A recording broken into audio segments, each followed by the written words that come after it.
here. Shinsuke Kita XYN. Every night. Almost every night. YN would take long showers.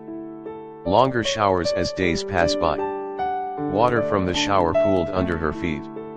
It was clear at first. But as the liquid from her arm collides with those down under, it turned red. Y/and sniffled and sighed. She looked up and turned the shower off.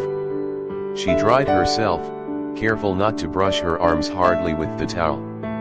Then, changed into her usual get-up. An oversized hoodie that hides her whole arms. YN flinched when she felt the fabric of her hoodie snagged her wounds. But she ignored it and she quickly fixed the place up and cleaned the recently used blade. Leaving no trace behind, YN walked towards the kitchen as fast as she could. She carefully returned the knife to its place, anxiously looking around, careful not to make any noise that can wake up the team. Until next time, my friend. She whispered that to the blade and hurriedly walked out of the kitchen. But just as she opened the door, Shin Kita was leaning against the wall beside the door. Kita did not reply to YN, but instead he eyed her suspiciously. Shin, are you alright? I am. Are you? YN was caught off guard by Kita's question. But she recovered and answered, oh, of course. Why wouldn't I be? Kitten nodded, then mumbled something to himself. After that, he started to walk away. YN couldn't understand what he said, so she wondered. She slowly followed behind him as her room was just before the boys. When they arrived in front of her door, YN was about to call Kita to say her goodnight, but he suddenly tugged her into her own room, slamming the door behind, pushed her back to lean against it and locked her in between his arms. Kita made sure YN cannot escape, not unless she answers the questions he's been itching to ask. Don't lie to me, YN. What's wrong? W, what are you talking about? And nothing's wrong, Shin. YN, I'm not stupid. Tsumu, Samu, Rin, Aaron. The others may not have noticed what you're doing, but I did. You do this almost every night for more than a week now. You sneak back and forth from your room towards the kitchen, then you take long showers. Longer showers to be exact. I also noticed that one knife from Osamu's collection that goes missing during the time you're having your showers. And you're always wearing hoodies or long sleeves now. I mean, not being a pervert or anything, but you've always loved crop tops or anything that makes you confident of your body. So that sudden change of fashion style was disturbing for me. Seriously, YN, what are you doing? What's happening? YN was shocked about what she heard. She knew Kita was observant. But she underestimated him. Her breathing became quicker and she was already trembling now. I don't know what you're talking about, Shin. I said, and nothing's wrong. I'm okay. After hearing YN's answer, Kita's face darkened. He was usually the calm type.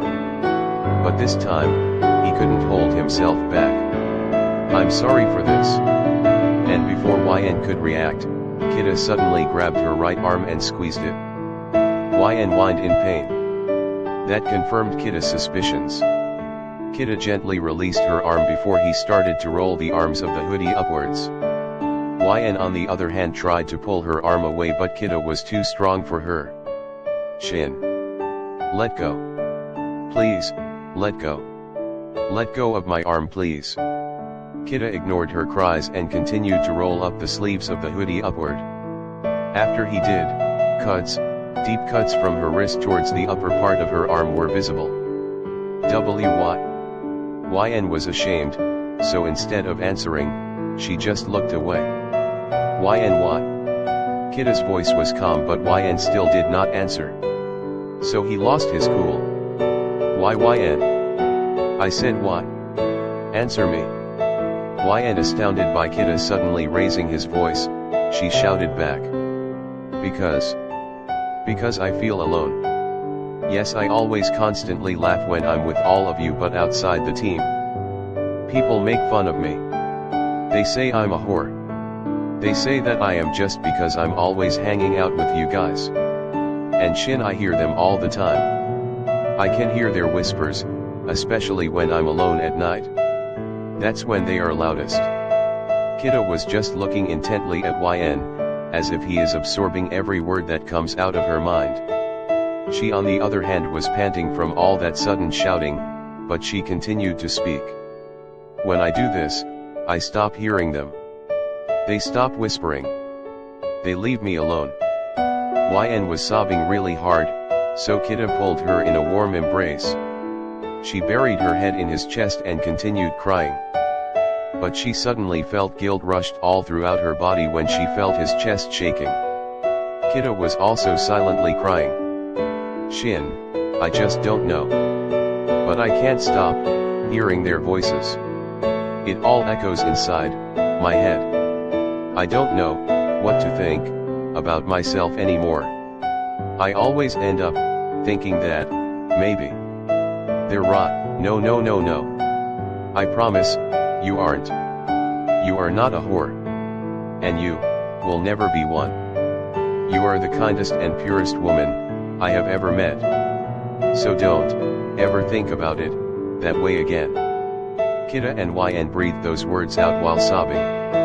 He then grabbed YN's shoulders, pulled away from the hug and looked at her straight in the eye. Both of them had red bloodshot eyes stained with tears.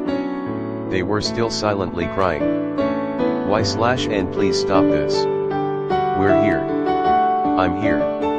I can help. Those whispers you hear, those voices.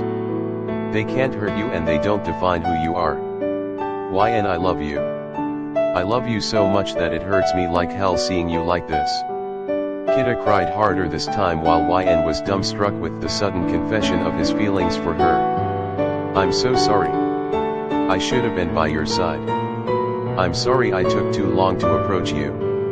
I'm sorry I took too long to tell you what I feel. I'm sorry I did nothing. I'm sorry for letting you go through this alone. Y/N's heart was full of sadness, but this time, she felt a fuzzy feeling inside her. So she wasted no time. She grabbed Kita's neck again and burying her face into him, one hand on his back and the other caressing his hair. Kita then hugged her waist tightly as well, as if he's scared that he'll lose her if he doesn't. Help me, Shin. I don't want this anymore. I don't want to hear them anymore. Stay with me. Please. YN was sobbing as she said those words. Kita's hug tightened and he whispered. I will always stay with you and I will never leave your side again. So from now on, always remember that you're not alone. You don't have to hide anymore. I'm here. End.